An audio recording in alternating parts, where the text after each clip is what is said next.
வணக்கம். மாநில செய்திகள் வாசிப்பவர் கிருஷ்ணவேணி கோபியானந்த்.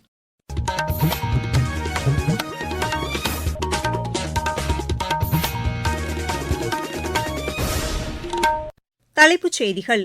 ஜல்ஜீவன் இயக்கத்தின் 2வது கட்ட செயலாக்கத்திற்கான புரிந்துணர்வு ஒப்பந்தம் மத்திய அரசுக்கும் தமிழக அரசுக்கும் இடையே இன்று கையெழுத்தானது. நோய் தடுப்பு பணிகளில் மத்திய அரசு அதிக கவனம் செலுத்தி வருவதாக சுகாதாரத்துறை அமைச்சர் திரு ஜே.பி. நட்டா தெரிவித்துள்ளார்.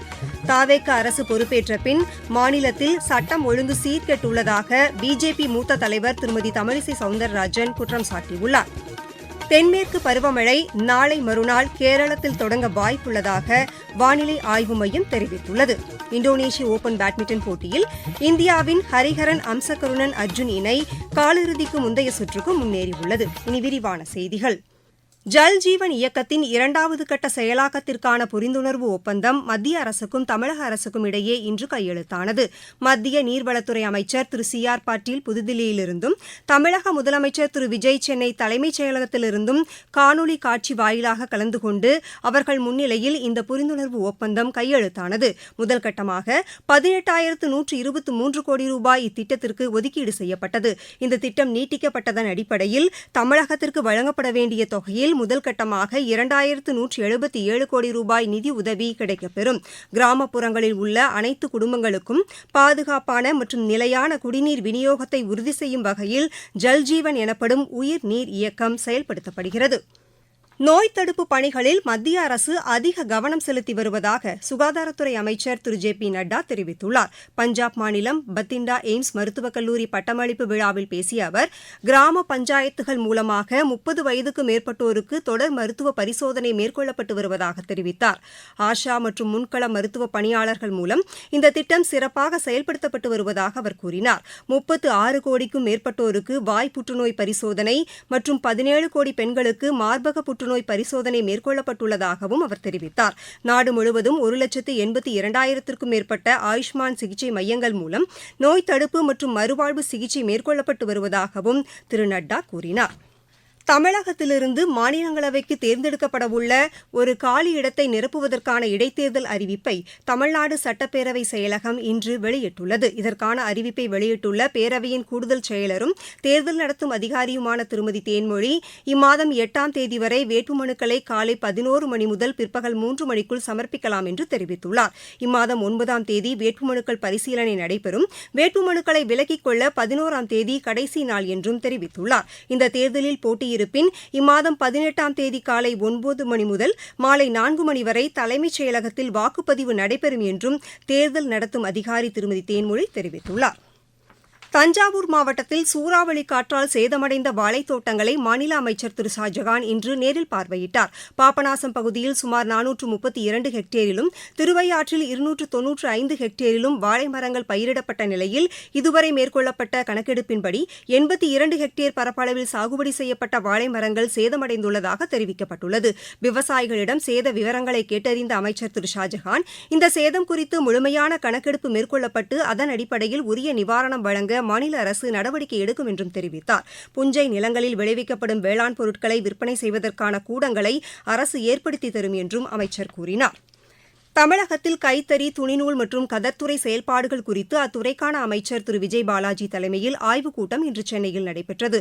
இத்துறை மூலம் தயாரிக்கப்படும் வேட்டி சேலைகள், பவானி ஜமக்காலம், கோஆப்டெக்ஸ் நிறுவனத்தால் தயாரிக்கப்படும் சேலைகள், பரிசுப் பொருட்கள், புதிய ரக வடிவமைப்புகள் உள்ளிட்ட தயாரிப்புகள் குறித்து அதிகாரிகளுடன் அமைச்சர் ஆய்வு மேற்கொண்டார். நீங்கள் கேட்டுக்கொண்டிருப்பது மாநில செய்தி அறிக்கை. ஊரக வளர்ச்சிக்கான புதிய அத்தியாயம். வளர்ச்சியடைந்த இந்தியாவிற்கான ஊரக வேலைவாய்ப்பு உறுதி மற்றும் வாழ்வாதார சட்டம் ஜூலை மாதம் 1ஆம் தேதி முதல் செயல்பாட்டுக்கு வருகிறது. இந்த சட்டம் வருடத்திற்கு 125 நாட்கள் வேலையை உறுதி செய்கிறது. இதில் வாரந்தோறும் ஊதியம் வழங்கப்படுவது கட்டாயமாக்கப்பட்டுள்ளது. பணி முடிந்த 15 நாட்களுக்குள் ஊதியம் வழங்குவதை உறுதி செய்வதற்கான அம்சங்களும் இதில் இடம்பெற்றுள்ளன. ஊதியம் காலதாமதமாக வழங்கப்பட்டால் அதற்கான இழப்பீட்டுத் தொகைக்கும் இதில் வகை செய்யப்பட்டுள்ளது.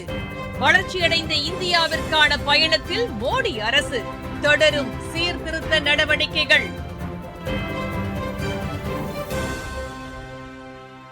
தமிழகத்தில் தாவேக அரசு பொறுப்பேற்ற பின் சட்டம் ஒழுங்கு சீர்கெட்டுள்ளதாக பிஜேபி மூத்த தலைவர் திருமதி தமிழிசை சவுந்தரராஜன் தெரிவித்துள்ளார். சென்னை சாலிகிராமத்தில் இன்று செய்தியாளர்களிடம் பேசிய அவர், திருச்சியில் நேற்று நடைபெற்ற பொதுக்கூட்டத்தில் பேசிய முதலமைச்சர் திரு விஜய் மக்கள் பிரச்சினை குறித்து, குறிப்பாக குழந்தைகள், பெண்கள் வன்முறைக்கு ஆளாவது குறித்து எதுவும் பேசவில்லை என்று தெரிவித்தார். அரசு நிர்வாகத்திலும் மாநிலத்தின் பாதுகாப்பிலும் தாவேக அரசு கவனம் செலுத்த வேண்டும் என்றும் திருமதி தமிழிசை சவுந்தரராஜன் வலியுறுத்தினார்.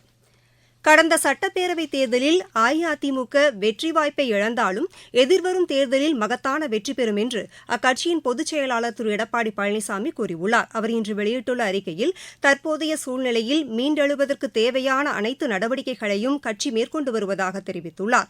தேர்தலில் வெற்றி தோல்வி என்பது மாறி மாறி வரும், அதைக் கண்டு தங்களது கட்சியினர் துவண்டுவிட மாட்டார்கள் என்றும் திரு எடப்பாடி பழனிசாமி கூறியுள்ளார்.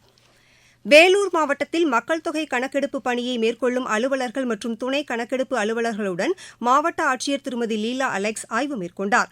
நாட்டின் எதிர்கால திட்டமிடல் மற்றும் வருங்காலத்தில் வரவிருக்கும் நலத்திட்டங்கள், உள்கட்டமைப்பு மேம்பாடு ஆகியவற்றுக்கு உதவும் வகையில் துல்லியமாக கணக்கெடுக்க வேண்டும் என்று மாவட்ட ஆட்சியர் அறிவுறுத்தினார். Census it is a base data. நம்மளோட ஃபியூச்சர் பிளானிங்க்கு, வெல்ஃபேர் ஸ்கீம்ஸ்க்கு, இன்ஃப்ராஸ்ட்ரக்சர் டெவலப்மெண்ட்க்கு, அதுக்கெல்லாம் ஒரு பேஸ் டேட்டாவா கவர்மெண்ட் இது எடுத்துட்டு பண்ணோம். 2 கட்டமா நம்ம சென்சஸ் எனுமரேஷன் பண்ண போறோம். அதுல ஃபர்ஸ்ட் ஃபேஸா ஆகஸ்ட் மந்த்ல நம்ம இந்த ஹவுஸ் ஹோல்ட் எனுமரேஷன் பண்ண போறோம். பண்ணிட்ட பிறகு அதுக்கப்புறம் இந்த month of February 2027 we'll be doing population enumeration. 2 phase of enumeration நல்ல முறையில நடக்கணும் அப்படின்னா அதுக்கு முன்னாடி நம்ம பிளாக் பிக்ஸ் பண்றது, ஜியோ ஃபென்சிங் பண்ண வேண்டிய விஷயங்கள் அதெல்லாமே நம்ம கரெக்டா பண்ணிட்டோம்னா ஃபீல்ட் லெவல்ல போய் நம்ம எனுமரேட்டர்ஸ் அந்த டேட்டாவை கேப்சர் பண்ணும் போது ரொம்ப சீக்கிரமா பண்ணி முடிக்கலாம் அந்த விஷயத்த. இன்னொரு முக்கியமான விஷயம், 2011 எல்லாம் நம்ம மேனுவல் சென்சஸ் தான் பண்ணிருப்போம். இந்த வாட்டி எல்லாமே நம்ம டிஜிட்டலா பண்ண போறோம். தென்மேற்கு பருவமழை நாளை மறுநாள் கேரளத்தில் தொடங்க வாய்ப்புள்ளதாக வானிலை ஆய்வு மையத்தின் தென்மண்டல இயக்குநர் டாக்டர் வி ஆர் துரை தெரிவித்துள்ளார். தென்மேற்கு பருவமழை கேரளா பகுதிகளில் ஜூன் 4ஆம் தேதி வாக்கில் துவங்க வாய்ப்புள்ளது. சுமார் 1 கிலோமீட்டர் உயரத்தில் கிழக்கு மத்திய பிரதேசம் மற்றும் அதனை ஒட்டிய சத்தீஸ்கர் பகுதிகளின் மேல் நிலவும் வளிமண்டல சுழற்சியிலிருந்து வடக்கு தமிழகம் வரை விதர்பா, தெலுங்கானா மற்றும் ராயல்சீமா வழியாக ஒரு வளிமண்டல காற்றழுத்த தாழ்வு பாதை நிலவுகிறது. இதன் காரணமாக அடுத்த 5 நாட்களுக்கு நீலகிரி, கோயம்புத்தூர், திருப்பூர், திண்டுக்கல், தேனி, கரூர், நாமக்கல், ஈரோடு, சேலம், திருச்சிராப்பள்ளி, தருமபுரி, கிருஷ்ணகிரி, திருப்பத்தூர், வேலூர், ராணிப்பேட்டை, திருவண்ணாமலை, மதுரை, விருதுநகர், தென்காசி, திருநெல்வேலி, தூத்துக்குடி மற்றும் கன்னியாகுமரி மாவட்டங்களில் ஓரிரு இடங்களில் இடி மின்னல் மற்றும் பலத்த காற்றுடன் கூடிய கனமழை பெய்யக்கூடும். வெப்பநிலை பொறுத்தவரை அடுத்த 5 நாட்களுக்கு தமிழகம், புதுவை மற்றும் காரைக்கால் பகுதிகளில் அதிகபட்ச வெப்பநிலையில் குறிப்பிடத்தக்க மாற்றத்திற்கான வாய்ப்பு குறைவு. மாவட்டச் செய்திகள். பழங்குடியினர் நலத்துறையில் செயல்படுத்தப்பட்டு வரும் திட்டப் பணிகள் குறித்து மாநில சமூக நீதித்துறை அமைச்சர் திரு வன்னியரசு தலைமையில் சென்னையில் இன்று ஆய்வுக் கூட்டம் நடைபெற்றது. ராணிப்பேட்டை மாவட்டம் வாலாஜாபேட்டை அரசு தலைமை மருத்துவமனையில் ஆட்சியர் திருமதி பிரியா இன்று ஆய்வு மேற்கொண்டார். காஞ்சிபுரம் மாவட்டத்தில் மக்கள் தொகை கணக்கெடுப்பு 2027 3 நாட்கள் பயிற்சி வகுப்பினை ஆட்சியர் திருமதி ஸ்னேகா துவக்கி வைத்து உரையாற்றினார். சென்னை மாவட்டத்தைச் சேர்ந்த சீர்மரபினர் நலவாரியத்தில் உறுப்பினராக பதிவு செய்து நலத்திட்டங்களை பெற்று பயனடையுமாறு மாவட்ட ஆட்சியர் திருமதி மாலதி ஹெலன் கேட்டுக் கொண்டுள்ளார். சென்னை மாநகராட்சி ஆணையர் டாக்டர் GS சமீரன் சென்னை மதனகுப்பம் ஏரி மற்றும் பூங்கா பகுதியில் மேற்கொள்ளப்படவுள்ள வளர்ச்சிப் பணிகளை பார்வையிட்டு ஆய்வு செய்தார். தெற்கு ரயில்வேயின் முதன்மை வர்த்தக மேலாளராக திரு R செந்தில்குமார் இன்று பொறுப்பேற்றுக் கொண்டார். விளையாட்டுச் செய்திகள். இந்தோனேஷிய ஓபன் பேட்மிண்டன் போட்டியில் இந்தியாவின் ஹரிஹரன் அம்சகருணன் அர்ஜுன் இணை காலிறுதிக்கு முந்தைய சுற்றுக்கு முன்னேறியுள்ளது.